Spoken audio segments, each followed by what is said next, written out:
Gabriel n'était pas un ange ordinaire. Il était le porteur de la révélation, le gardien du savoir divin, le lien entre les cieux et la terre. Son nom évoquait la puissance et le respect, sa présence faisait trembler les montagnes, et sa descente secouait les cœurs. Il vivait la révélation, traversant les cieux, reliant la parole éternelle aux âmes mortelles. Chaque verset du Coran avait traversé sa présence, transmis avec une fidélité absolue. Contrairement à d'autres traditions, l'islam le décrit comme une pureté inébranlable, une obéissance absolue. Allah lui-même attesta de sa loyauté, de sa proximité du trône, et du lien unique qu'il partageait avec le prophète Mohammed, paix et bénédiction sur lui.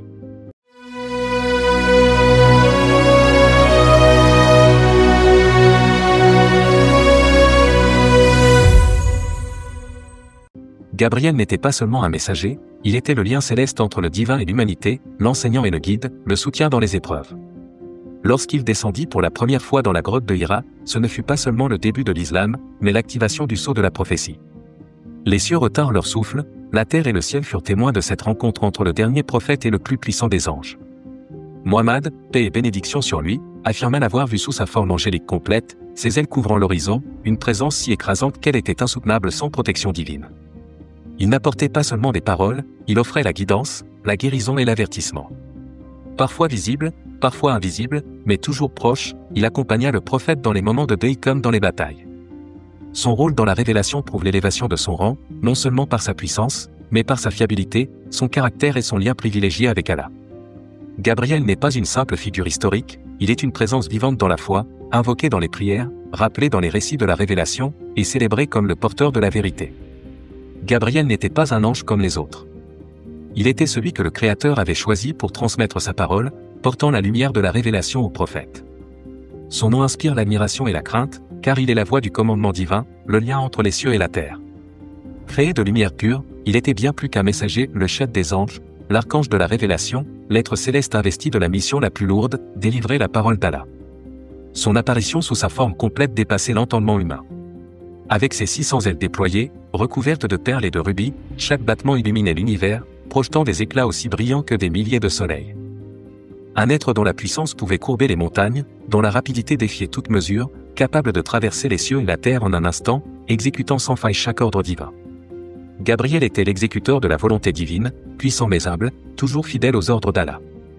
Il mena les armées célestes, anéantit des nations, et réconforta les prophètes. Proche du trône, il restait prosterné, ne levant la tête que sur ordre. Il connaissait les textes sacrés, guidait les élus, et enseignait la prière et la force intérieure. Il ne parlait ni n'apparaissait sans ordre divin, et quand il descendait, l'univers retenait son souffle.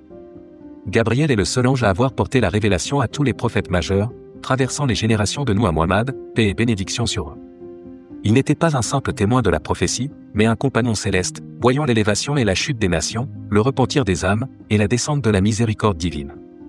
À travers chaque épreuve, sa fidélité envers Allah n'a jamais vacillé, son message est resté intact, son essence demeure pure. Réfléchir à Gabriel, c'est contempler la grandeur d'Allah, un être d'une puissance incommensurable, mais empreint d'une humilité absolue. Terrifiant dans sa force, d'une tendresse infinie dans sa mission, une flamme ailée qui porte la lumière divine au cœur des ténèbres. Prononcer son nom, c'est rappeler la lourdeur de la révélation, la noblesse du service, et la proximité entre les cieux et le cœur des prophètes. Bien avant la nuit de Hira, Gabriel remplissait déjà son rôle divin, accompagnant les prophètes à travers les siècles. Son lien avec l'humanité ne commence pas avec Mohammed, mais avec les premiers chapitres de l'histoire sacrée. Mentionné dans les Écritures anciennes, son rang élevé et son obéissance inébranlable attestent de sa connexion intime avec le commandement divin. Dès l'époque d'Adam, Gabriel enseigna à l'homme comment adorer Allah, comment parler, comment vivre, et après son épreuve, il lui montra le chemin du repentir, lui transmettant les paroles qui ouvriraient les portes de la miséricorde divine. Gabriel n'était pas seulement le porteur de la révélation, il était un guide et un soutien divin, intervenant dans les moments les plus cruciaux de l'histoire prophétique. Dès l'époque d'Adam, il lui enseigna le culte, la parole et la vie, et lui transmit les paroles du repentir qui conduiraient à la miséricorde d'Allah. Ibrahim, confronté au tyran Nimrod, fut jeté dans un brasier, mais Gabriel, bien qu'ayant le pouvoir de le sauver, n'agissait que sur ordre divin. C'est alors qu'Allah commanda au feu d'être frais et salutaire, et Ibrahim en ressortit indemne. Il fut aussi aux côtés de Moussa, lors de la traversée miraculeuse de la mer Rouge, où il guida les croyants à travers les flots avant d'instiller la peur dans l'armée de Pharaon, les poussant à leur châtiment divin. Issa, dès avant sa naissance, reçut l'annonce divine par Gabriel, venu rassurer Mariam et lui annoncer un enfant pur. Tout au long de sa mission, Gabriel était son soutien, lui insufflant force et guidance, et veillant à sa protection face au complot. Plus qu'un messager, il était un compagnon céleste, une présence rassurante et une manifestation de la miséricorde divine. Avant même la venue de Muhammad, paix et bénédiction sur lui, Gabriel préparait la scène, guidant chaque prophète vers sa mission divine. De l'enseignement à Adam, au sauvetage d'Ibrahim, du soutien à Moussa, jusqu'à la protection d'Issa, il traçait les fils d'une révélation continue. Mais avec Muhammad, son rôle changea, plus qu'un messager, il devint un compagnon de toute une vie, descendant sans relâche pendant 23 ans, guidant, corrigeant, préservant le Coran. Sa fidélité ne vacilla jamais, et bien avant qu'il ne dise « Lis » dans la grotte de Hira, il avait déjà marqué l'histoire de la guidance divine. Dans la nuit paisible des montagnes de la Mecque, Muhammad s'isolait, méditait, cherchant des réponses au-delà du tumulte du monde. Ce qu'il ignorait, c'est que cette nuit allait tout changer.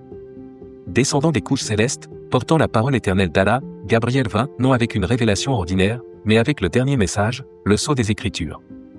Les cieux tremblaient, les anges observaient, et la grotte de Hira devint le sanctuaire du tout premier contact entre le divin et le dernier prophète. Le silence se brisa, Muhammad n'était plus seul. Face à une présence écrasante, son cœur s'emballa, il vit Gabriel sous une forme humaine, mais son essence rayonnait d'une puissance incommensurable. Il l'étreignit fermement et lui ordonna « Lis ». Terrifié, Muhammad répondit « Je ne suis pas lecteur ». Mais Gabriel insista, le pressant encore, jusqu'à ce que la première révélation fût transmise, des mots qui allaient résonner à travers les siècles et changer le cours de l'humanité. Dans l'obscurité silencieuse de la grotte de Hira, le destin du monde bascula. Gabriel étreignit Muhammad, paix et bénédiction sur lui, le pressant jusqu'à ce que le poids de la révélation s'impose à lui. Puis la voix céleste résonna. « Lis au nom de ton Seigneur qui a créé. » En un instant, un homme qui ne savait ni lire ni écrire recevait l'ouverture du livre qui allait guider l'humanité.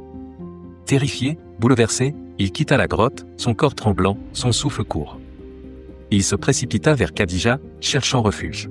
« Couvre-moi » implora-t-il. Douce et rassurante, elle l'enveloppa et l'écouta. La révélation venait de commencer. Mais la crainte le hantait encore.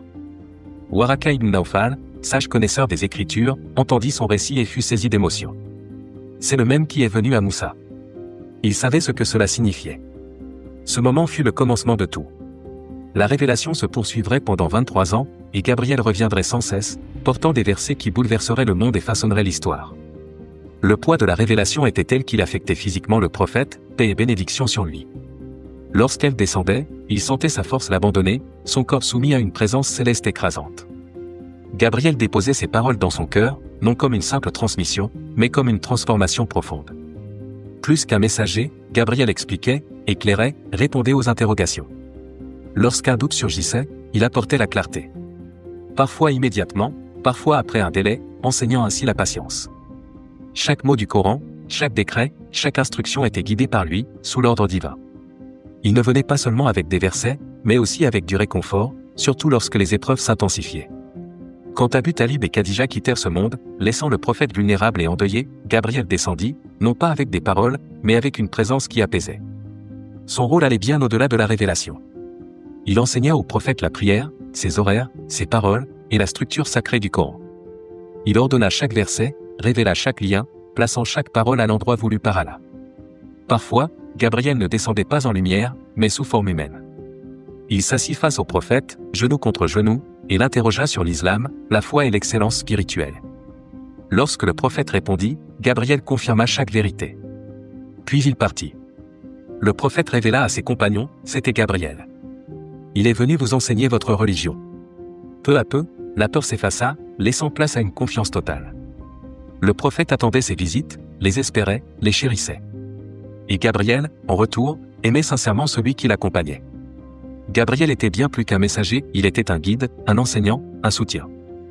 Face au prophète, il lui posa des questions sur la foi et la spiritualité, confirmant chaque réponse avant de disparaître. Ce lien devint intime, Muhammad attendait ses visites, et Gabriel l'aimait en retour, portant les salutations d'Allah. Lors du voyage nocturne, Gabriel escorta le prophète à travers les cieux, mais s'arrêta à Sidra al-Muntaha. Si tu avances, tu iras seul. Sa mission avait atteint ses limites. Dans les batailles, Gabriel menait les renforts divins, descendant avec des légions d'anges à Badr. Puis vint le dernier verset, et avec lui, les visites cessèrent. Mais le Coran demeura, scellant à jamais le lien entre un prophète et un ange. Gabriel restera le fidèle, le puissant, l'ami, le porteur d'une lumière éternelle. Dans une solitude que nul autre être humain n'a connue, le voyage commença dans une période de douleur profonde et d'épreuve. Le prophète Mohammed, paix et bénédiction sur lui, venait de vivre l'année la plus éprouvante de sa vie.